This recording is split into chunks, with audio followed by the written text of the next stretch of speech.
Welcome to the Well-Seasoned Librarian podcast. I'm your host, Dean Jones. This is season 14, episode 5. Today in this episode of the Well-Seasoned Librarian, we'll whip up a conversation with the amazing baker author, Renato Poliafito.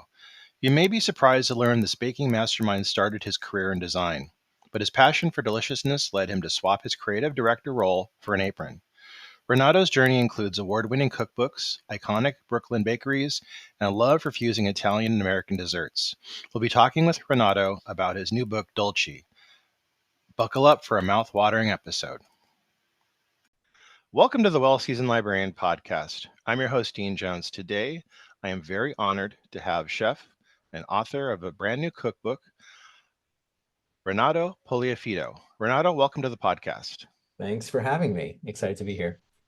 Renato, your new cookbook Dolce is coming out on the 25th next week. How do you feel about that coming out? Are you really excited?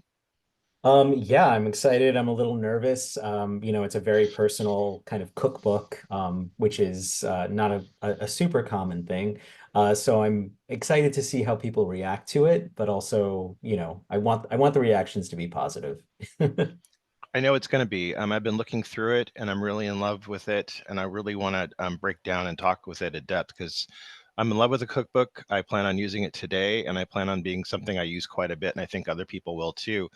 Before we talk about that, let's talk about your background, your education, and some of the things you've done before you started writing cookbooks. Sure. Yeah. I started out, I went to college and was an art major. So when I graduated, I was actually in the art field. I was a designer and I used to work for magazines. And around that time was when the internet boom kind of happened. So I transitioned from magazines into web design, did that, became an art director, became a creative director, and then I pivoted around 2001 um, to coffee and baked goods. I had met someone who was interested in opening up a bakery and wanted a coffee shop component. And at that time, that was like fascinating to me. So I switched gears, and that's how my first bakery, Baked, opened up. I did that for quite some time. But yeah, I started out as an artist and a designer. It really seems like that's the case. How much of that was because the book Dolce is beautiful and it's a really gorgeous book. I mean, you could have it as a coffee table book, but you could also definitely use it, obviously. How much of that of your art background went into the book? Because when I look at the book, I mean, I have it now and I'm looking through it, and the colors, the photographs, everything really pops. Did your art background translate into this, or did the publisher just happen to have a bunch of great visual people when you I made it? think, we put a really great team together. I mean, the book is photographed beautifully by Kevin Miyazaki, who just did an amazing job with the actual like location shots and the studio shots of the food. So he's just super talented that way. But yeah, we decided to go with him because he had that background, that he could do both, and that he was also just a dream to work with. As far as the cover, the fonts, the way the studio shots are laid out, I had a very heavy hand in that. So that's like kind of my favorite part of like putting the book together is that kind of artistic part of like how you want it to look. And I fought a little to get an illustrated cover because I love illustrated cookbook covers. Um, and so that's how that came about as well. So yeah, I mean, even when in the past with my books from Baked as well, it was the part of the process I absolutely loved, and it kind of translated here too. I would say, an even heavier hand on this book. Well, I'm a librarian, and for me, one of the things that I loved about it the minute I pulled it out of the box is the fact that on the spine, it's got the beautiful font. It says Dolce right on the spine, and then right underneath it, above your name, is a cannoli. And I'm like, as a librarian, I'm like, that is so badass because that really just immediately grabs the person's attention when they're looking through the library stacks, and everybody else misses that. And that was a detail you got, and I love that. Yeah, and it's like it's funny that a cannoli is actually made for a book spine. It Yeah, works. yeah, that's true. I never thought of it that way. That's actually very perfect. Very good. So what inspired you? At what point, you have, you've had bakeries.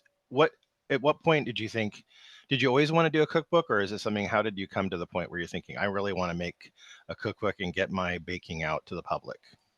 With the baked books, my business partner and I, he had written a book previously from his previous business. So he kind of like walked me through the process, but it's definitely a challenge. I mean, I wrote 4 cookbooks previously, and this one kind of just came about because, it's maybe a slightly longer story, but when I left Baked, I had taken some time off and I was like, either I'll write another cookbook because I had this Dolce idea kind of like marinating in my head, or I'll open up another cafe. And the way things just kind of went about was the cafe lead, the bakery lead of opening up Ciao Gloria came first. It was like an opportunity that presented itself. But I had kind of pitched the idea of Dolce, a very personal kind of like baking book with lots of essays about my childhood and things like that. That was like its first iteration. That happened in 2017. And then I opened up Ciao Gloria in 2019. And then in 2021, during the pandemic, my agent reaches out to me and she's like, Italy is very hot right now. You should really think about writing that book. And uh, I pitched it, and Casey Elsas, who is kind of like the book doula of a lot of um, restaurants and bakeries around Brooklyn, he helps kind of like complete and formulate the book for you. Jumped on board, helped me out with a great pitch, and fortunately enough, just kind of ate it up, and it's now we have that book. I love, um, I really fell in love with the different chapters and how you have it broken down.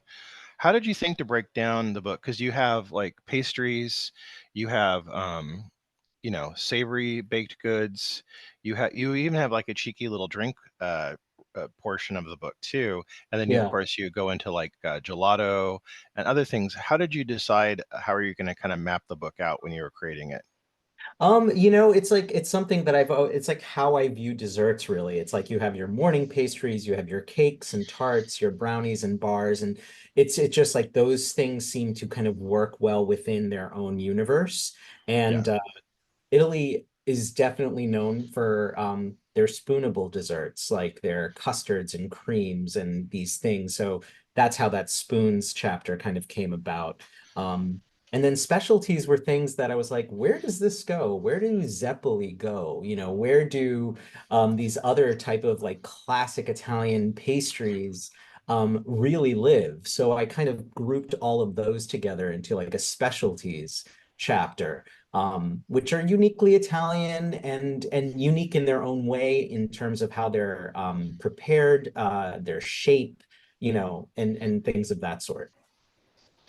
You have a lot of traditional recipes, like, strafoli, and then you have zappoli, and then you even have like your own kind of take on zappoli with a ricotta zappoli with a tahini glaze. When you Yeah. were creating the recipes, how did you decide like were you going to go really super traditional or you were going to be innovative? What were your decisions on that, and how did you kind of handle that?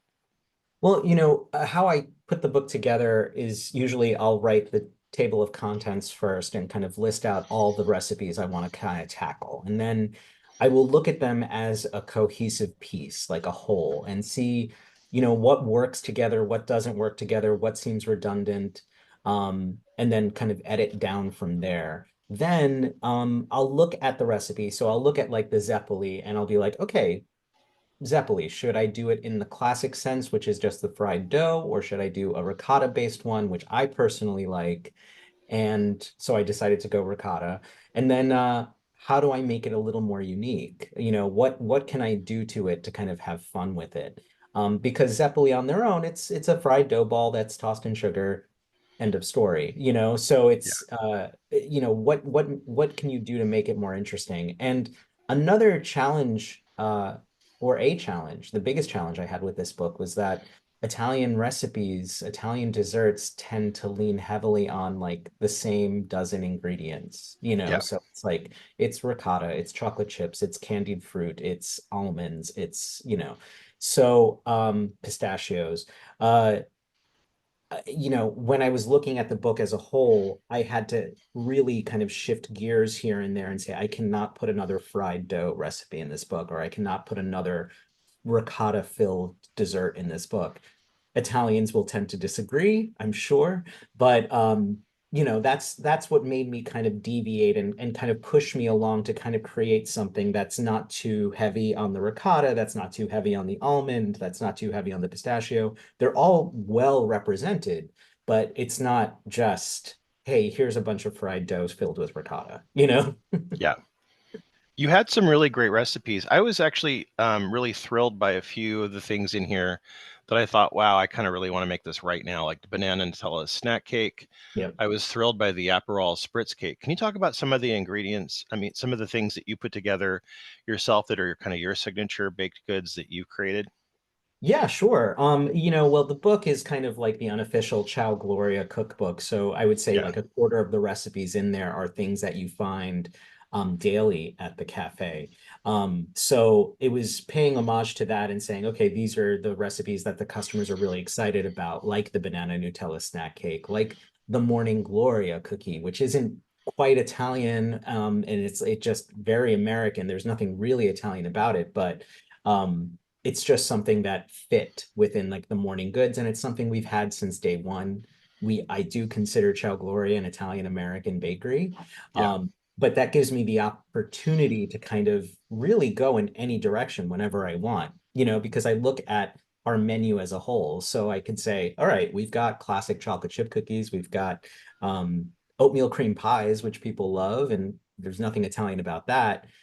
I did Italianify it a little because there's mascarpone kind of like filling in the oatmeal cream pie. Yeah. But there are also amaretti and tricolores and apple cake and things that are just uniquely Italian, biscotti, and they're all mixed together. So, as far as recipes in the book go that, I played with, the first thing for me that comes to mind is the Veluto Rosso cake, which is a play on a red velvet. Um, it's a classic cake, very American. But I wanted to play with it and I wanted to have fun with it. Uh, some red velvet cakes are, terrible, where they're just like this neon red and there's nothing Yes. really exciting about them other than the color.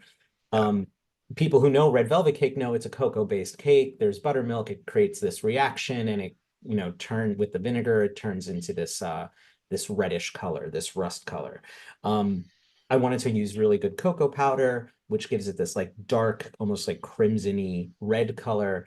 Um, I love the pairing of adding raspberries or a layer of raspberry jam to this red cake. And I also infuse the raspberry with alkermes, which is a liqueur, that very red liqueur that has like this herbaceous taste to it, typically Italian.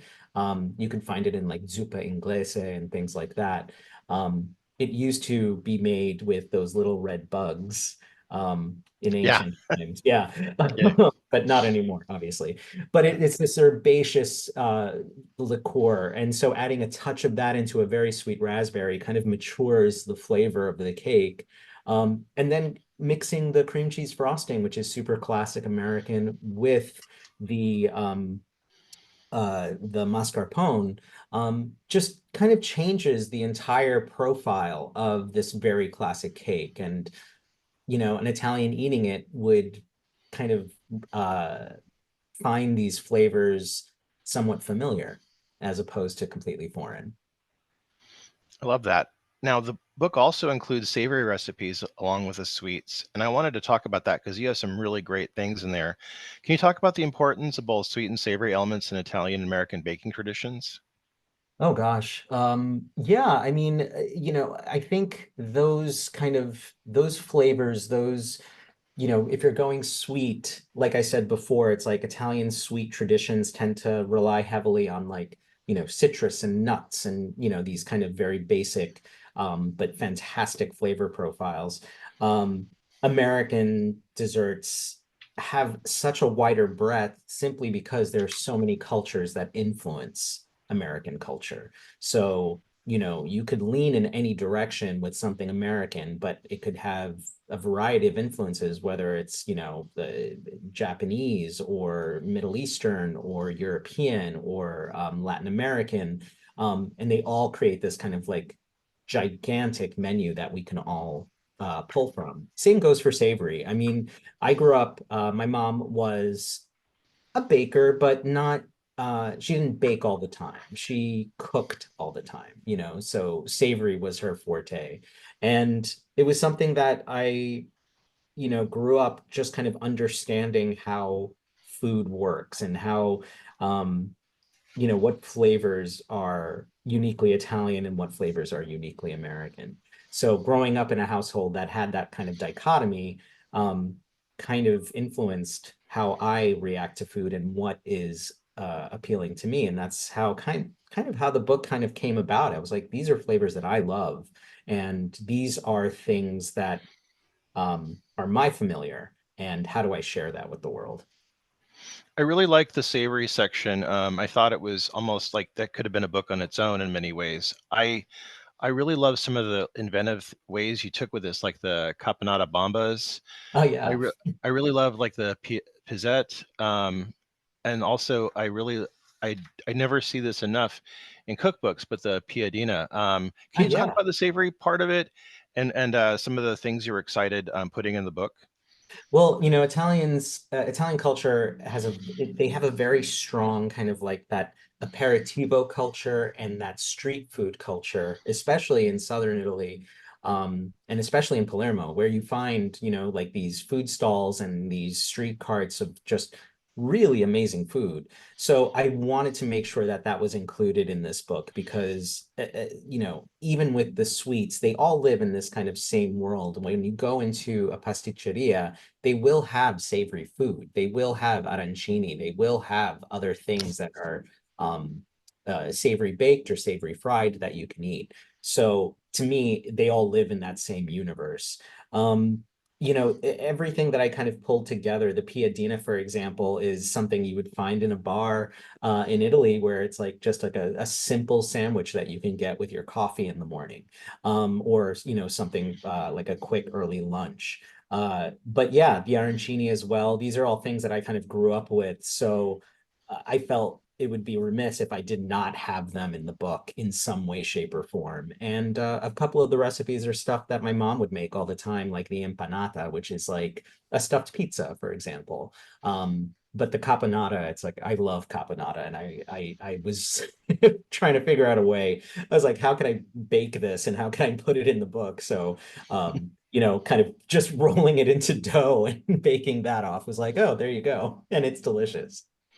Yeah, and also like just such a clever, what a wonderful thing to be able to give to guests when they come over with drinks. I mean, just really kind of like be a showstopper. I was impressed. Yeah. Now, can we talk about your earliest memories of baking, both from your Italian heritage and your American upbringing? What are some of the things that you remember from childhood that inspired you to want to become a baker? It was, my mom made like she had a handful of baking recipes, but the two things that I remember the most that come to mind are her bundt cake. She would make like a ciambella della mattina, which is just like a very basic oil-based or sour cream-based bundt cake. She would add citrus to it. Later on, when olive oil became more prevalent in the US as like just the most common oil to use, for us at least, it worked its way into the bundt cake and created like, this new flavor profile. But also S cookies, if you know what those are. Those, Yes. yeah. um, S cookies were made all the time in our house. And it got to a point where my mom, who's in her 90s now, um, she would ask me to bake them for her. So I would bake them here in New York, ship them down to her so she could have these S cookies Fortunately, I taught my niece how to make them, and she lives in Florida near my mom. So I was like, okay, I'm passing this torch on to you because it cost me a lot of money to ship these down. And I'm trying to run a business. So now she does them and she does them perfectly, if better than I do. So my mom has her fix, she gets her S cookies, and yeah. Speaking of your mom, I wanted to mention to the audience that you dedicated this book to your mom, which I thought Yeah. was really lovely. I think I must be really kind of, how does she feel to see this book coming out in a book? She must be very proud of you. She is. I mean, she's like exponentially proud of me, and it makes me feel great that she is, so on board with everything I do. When I sent her the book, I got her obviously an advance copy when they first started kind of arriving, and I was like, please send one to my mom. And so the publisher did. She got it, and she keeps the book open to the dedication page. That is so It's cool. just I love sitting. that. Yeah, it's just sitting on the dining room table in her apartment, and it's just there, just open to that page. So it's That's it's pretty cool. She's really happy with it. that's awesome. How is your experience as a James Beard nominated baker influencing your approach to creating recipes for Dolce? Oh gosh, I mean, I tend to think of myself more as a restaurateur at this point because I'm running a Yeah, business. yeah, But it influences. It's just it's a wonderful kind of like nod to have. But I definitely just kind of approach it with a very kind of level head, and I I try to give people what they want. I try to kind of figure out like what flavor profiles do people like? What are people asking for? What are people excited about? What are the reactions to things? I'll put things out and I'll always listen to see how people react to them. One thing at Chow that people get really excited about are cinnamon rolls, which for me, they're in the book. They're, a story that kind of goes back to me in college, uh, being obsessed with like Cinnabon, yeah.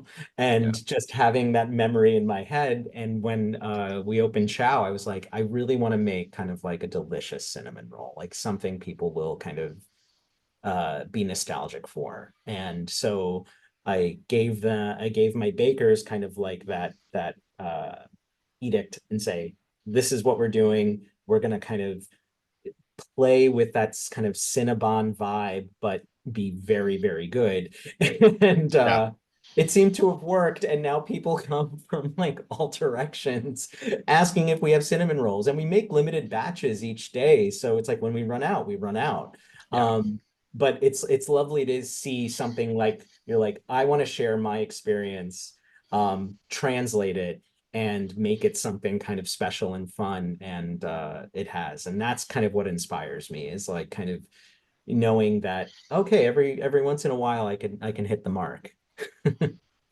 What are some of your favorite Italian and American sweet treats, and how do they inspire you as a baker? You know, some of my favorite Italian American sweet treats, I would have to say the tricolor, the rainbow cookie, the seven-layer Yeah. cookie, whatever you'd like to call it. It's an American dessert, and it's an American pastry, a cookie bar, what have you. Does not exist in Italy, but it's just known as being Italian American, and always showing up on a cookie tray. I would say that really inspires me as a dessert because it is something that I've kind of carried with me since my days at Baked. Like the first baked book that came out in like 2007, I think, had a tricolor recipe in it, that I created that had like a different flavor profile. Usually it's just almond cake that's dyed with like either raspberry or apricot filling. I decided to say, oh, what if we kind of tinted the layers a color that indicates what flavor is in that layer. So it was an orange, white, and brown. So the white was the classic almond, the brown was a cocoa-based layer that was almond, and then the orange was an orange layer, which is a flavor profile I love, like orange and chocolate. Um, and that's how that kind of came about, and it always just stayed with me. So now it's like in its most recent iteration we do have the classic tricolores at Chow, but in the book I kind of magnified the whole thing and created a spumoni loaf. So that spumoni, which is, the flavor profile of cherry chocolate and pistachio, turned into a giant tricolor cookie that's like a loaf size. But it still has like a pistachio infused almond layer, a cherry, and a chocolate. And it's delicious. So that's kind of like how that's one little thing that's kind of traveled with me for all these years. I really loved specific mentioning that one. I loved the idea of the flavor of eating it, but like also it's just a really beautiful thing to serve people. Like I could see cutting into it and immediately people oohing and eyeing. I Yeah, see a lot totally. of how you use visual as cues in your baking. Like some of the things, like I've never been somebody who loves whoopie pies, but you have a Mhm. chocolate orange whoopie pie that I'm like, damn, that looks good. Like, so Awesome. did you think like, okay, how can I make this better? Like when you were kind of, originally working with these things, did you think, okay, this is okay, but I can probably use it up and make it better? Was that some of the thoughts behind that? Yeah, I mean, there's a handful of recipes in the book where I do that, the whoopie pies, for example, and the spumoni loaf. And the way you basically said it is kind of true. It's like I look at these recipes from like a multiple angles where it is food, it is supposed to be appealing. I believe in the term you eat with your eyes. So you want it to look good. These are desserts after all. Yeah, But I do love the idea of it being kind of like a natural progression where it sees like, if these things work together, they work together. But you know, uh, if I'm adding orange to a chocolate whoopie pie, I want it to have purpose, where it's like I want it to look as good as it tastes. It's not yeah, just like, oh, I just threw orange in here and it still looks like a whoopie pie. It's like, well, what makes it look different? It's like, oh, it has that orange marmalade center. It has specks of orange in the buttercream. The cocoa is a good quality cocoa, so the cookie is dark and it has that it's moist. So it's working on all of those angles to kind of create something that is as visually interesting as it is tasty. I want to ask you now, what baking tips would you give to home bakers who are interested in exploring the world of Italian and American baking traditions? I asked this specifically because, as well as having good recipes and a lot of good just prose in the book, there's a really great section in the back that has some good guides to baking and stuff. And it seems like you really kind of wanted to impart some knowledge to people reading this. Was that kind of your thought in writing that chapter? Well, I feel like, in that chapter of like the foundations, it's like I wanted to create some base recipes that could be applied to multiple recipes throughout the book, as opposed to creating that. A lot of baking books always have that front matter that's Right. like, these are the tools you need, these are the things, these are. And we decided to kind of like toss all of that out because I was like, writing another one of those is ridiculous. Because, if you're approaching this book, especially after the pandemic, a lot of people kind of are a little more familiar with kitchen tools and how to like function in a kitchen. Um, so the foundations I found to be a little more relevant than, buy a spatula. It's Right. like you should have one. Um, Yeah. and if there's anything special that you need, we'll indicate it in the recipe. Like the Mine de Sant'Agata, for example, need a special kind of silicone dome mold. So that's mentioned. It's like to make this, you do need this special equipment. But I would say my advice is the same as it would be for any baker. It's like, those that trifecta of things of, read through the recipe, uh, make sure you have all your ingredients meased and approach it differently. I do the front matter that I do have in the book is the importance of having a scale and the Right. importance of like weighing your ingredients because baking is different than savory cooking where you could be like, oh, it needs a pinch more this or that or whatever, and you can kind of adjust as you go. Baking is a science. If you measure your ingredients correctly and they're weighed out correctly, your chances of ruining the recipe or the recipe not turning out are much slimmer than just like scooping and measuring by cup or, so anyway, so I think that's really important. You read through the recipe. Baking is also different. You may be making a cookie dough and being like, oh, I have people coming over tonight, I'll make cookies. And then like halfway through the recipe, it says, okay, let this dough rest for 24 hours. Then what? So just familiarizing yourself with that. And then also this book in particular and Italian baking in particular, I would have to say you have to like those ingredients that Italians use all the time. So, if you have a nut allergy and you can't eat almonds or pistachios, it's like, okay, that cancels out a lot. If you don't like cheese, if you Yeah. don't like citrus, it's those things. But you can apply that knowledge of understanding the recipe and all that to any cultural type of dessert, like whether it's other parts of the world or whatever. It's all that part is universal.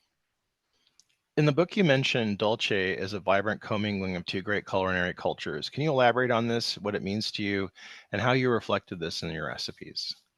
Like as I said earlier, this is definitely a very personal book for me, and it's reflective of who I am. I'm the child of Sicilian immigrants who came to America in the late 50s and kind of created their life here. I'm a product of that. And, I grew up in a household that was very Italian, and I lived in a world that was very American. So I had to come to terms with like, how do I merge these two things and how do I make these two things work for me?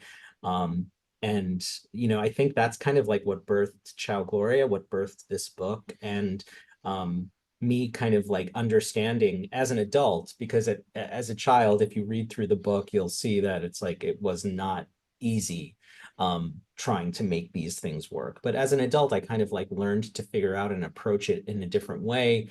Um, whether it was like studying in Italy and visiting Italy and just seeing it through my eyes as opposed to the eyes of my parents.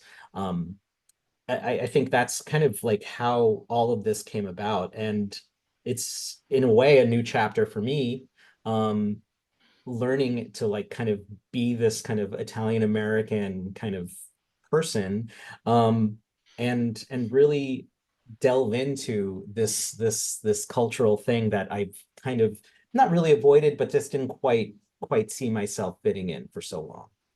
Yeah, excellent. I want to ask you also, the book title includes an exclamation point. It's Dolce with an exclamation point.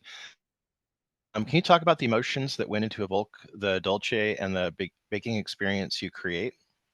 It's I think for me, I tend to write and type. I know it's a little annoying. I tend to write and type with a lot of exclamation points, like when I'm like, yeah, and I mean it, it's like, I am Yeah, really excited to talk to you, yeah, But I think I wanted to relay that in that book because for me, this was an exciting endeavor. It was something that I didn't think I would do again after writing the baked book. So yeah. um the fact that this came about in such a uh exciting way, and that it is this lovely reflection of the business I run and who I am and the desserts I love. I feel like it deserved an exclamation point. It just feels like this stuff is important. Here, read. We talked earlier about just the visual look of the book and how beautiful it is. When you got the book in the mail, the first copy, the draft, what did you think of it? Like, how did it hit you?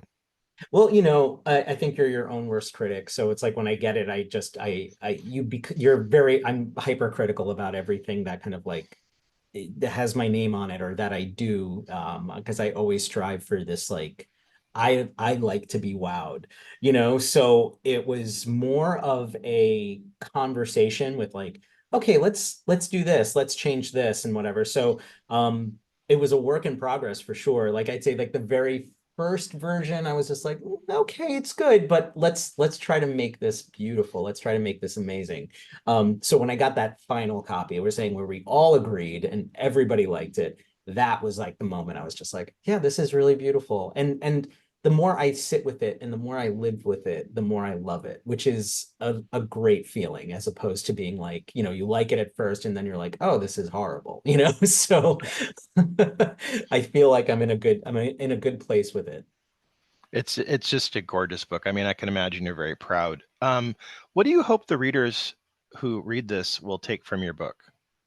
I think I'd love for them to, get an insight into who I am and also, see, just be interested in one person's story with food and one person's kind of journey with, being an Italian American. I think aside from that, I think they'll find a few recipes they really love. I think that they will really enjoy certain things like in the book where it's like the ease of making certain recipes or the complexity of making certain recipes. But also like, the book is not just about me, it's about the historical aspect of some of the recipes. It's like I I have a story with almost all of them, but if the historical information is so much more interesting than being like, hey, my mom made this all the time, I would put that in. So, I want people to learn from it. I think that a book like this should feel like a really good documentary, you know? Yes, it does have that. It has that kind of feel. I really feel that that's there. Yeah, and it's that smattering of those photos throughout Italy, throughout Brooklyn. It's like I want it to be like armchair travel as well. I just want it to be a fun thing to kind of like look through and not just It be like is. recipe after recipe. Yeah, I think you got that. That really came out. That's Well, awesome. so Renato, I want to thank you for being on the podcast. I've loved talking to you and nerding out about cookbook stuff with you. Same. Um, it's been so fun. I want to tell everybody that if you're listening to this today, this book's going to be out on June 25th, and you can go to. We're going to have links in the bio. You can go and pre-order it, and you might want to do that because once it comes out, it's going to go quick because it's going to be a popular book. So, Renato, thank you. Good luck. You don't need it because this is an amazing book. And thank Thanks. you for being on the podcast and talking with us today. It was a pleasure. Thank you. Thank you. That was my conversation with award winning bakery owner, cookbook author Renato Poliafito. His new book, Dolce, will be out next week. You can pre order it on the link in the bio. I hope you come back next week for more conversations with food writers and cookbook authors. Until then, I'll see you at the library.